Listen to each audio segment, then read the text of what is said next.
आज अनेक ठिकाणचं दुसऱ्या टप्प्यातलं मतदान पार पडलंय. काय विश्वास आहे?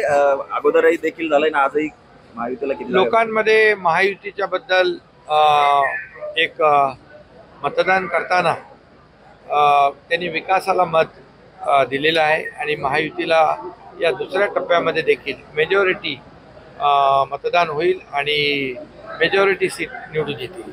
विरोधकांनी ईव्हीएम बद्दल अनेक शंका उपस्थित केलेल्या होत्या. सुप्रीम कोर्टात देखील गेलेले होते. मात्र सुप्रीम कोर्टाने ईव्हीएम वरच मतदान होण्याचं शिक्कामोर्तब केलंय. मात्र संजय राऊत म्हणतायत की न्यायालयावरती देखील दबाव आहे. म्हणजे आता त्यांना न्यायालय दबावात वाटतं. नाही, कसं आहे, जेव्हा ते जिंकतात, जेव्हा समजा तेलंगणामध्ये जिंकले, जेव्हा राजस्थानमध्ये जेव्हा जिंकले, तेव्हा ईव्हीएम बरोबर होती आणि जेव्हा ते हरतात तेव्हा ईव्हीएमवर आक्षेप घेतात. हे असली कसली दुटप्पी भूमिका. आणि आता तर ते सुप्रीम कोर्टावर देखील आक्षेप घ्यायला लागले.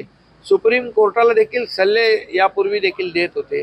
परंतु न्याय व्यवस्था आहे, तुम्ही कुठलीही काही चुकीची मागणी कराल आणि ती मागणी पूर्ण झाली पाहिजे अशा प्रकारचा आग्रह आणि अट्टहास करणं हे लोकशाहीला घातक आहे. लोकशाहीमध्ये या ठिकाणी मतदारांनी ठरवलेलं आहे की या निवडणुकीमध्ये विकासाला मत द्यायचं.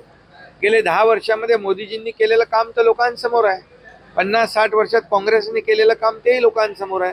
त्यामुळे या देशाला प्रगतीकडे, विकासाकडे नेणारा प्रधानमंत्री पुन्हा बनवायचा निर्णय घेतलेला आहे. महाराष्ट्रातल्या जनतेने पाहिले, गेली 2.5 वर्ष महाविकास आघाडीचा कारभार पाहिलाय. सगळं ठप्प होतं ना, आपल्यालाही माहिती आहे. लॉकडाऊन होतं, सगळं बंद होतं. आमचं सरकार स्थापन झालं, सगळं आम्ही खुलं केलं. सगळे प्रकल्प बंद पडलेले, बंद पाडलेले आम्ही सुरू केले. चौफेर विकासाची गती या ठिकाणी वेगवान सरकारचं काम सुरू आहे. आणि त्यामुळे लोक कोणाला मतदान करणार? काम करणाऱ्यांना का घरी बसणाऱ्यांना? त्यामुळे आम्ही काम करणारे लोक आहोत. मोदीजी 24 तास काम करतात, ऊन वारा पाऊस बघत नाही. राहुल गांधी थोडं गरम झालं की परदेशात थंड हवा खायला जातात. लोक कोणाला मतदान करणार?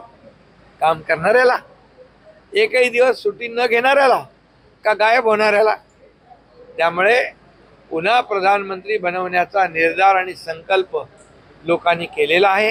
त्यामुळे एक एक खासदार महत्वाचा आहे आणि त्याची प्रचिती या मतपेटीद्वारे लोक. आघाडी सरकारच्या काळात फडणवीसांसह अनेक नेत्यांना जेलमध्ये टाकलं जाईल किंवा खोटे गुन्ह्यात अडकवलं जाईल असं तुम्ही म्हटलं होतं. मात्र आता 2 वर्ष झाले सरकार तुमचं आहे, मग काही कारवाई का केली नाहीये? कोणावर कारवाई? आम्ही अशा सूडबुद्धीने कारवाई करत नाही.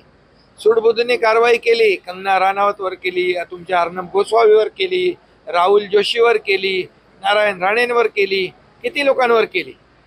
आणि हे केल्यानंतर आणखी काही लोकांना जेलमध्ये टाकायचं आणि सरकार आपलं वाचवायचं, हे सगळं जग जाहीर आहे. त्यामुळे मी आता त्याच्यावर बोललेलो आहे, आता पुन्हा बोललो. देवेंद्र फडणवीस एकनाथ शिंदेंना जेलमध्ये टाकणार होते किंवा त्यांना अटक करणार होते म्हणून ते पक्ष सोडून पळाले असे संजय राऊत म्हणाले. अरे, ते पळपुटे लोकांना बोलायचा अधिकार काय आहे?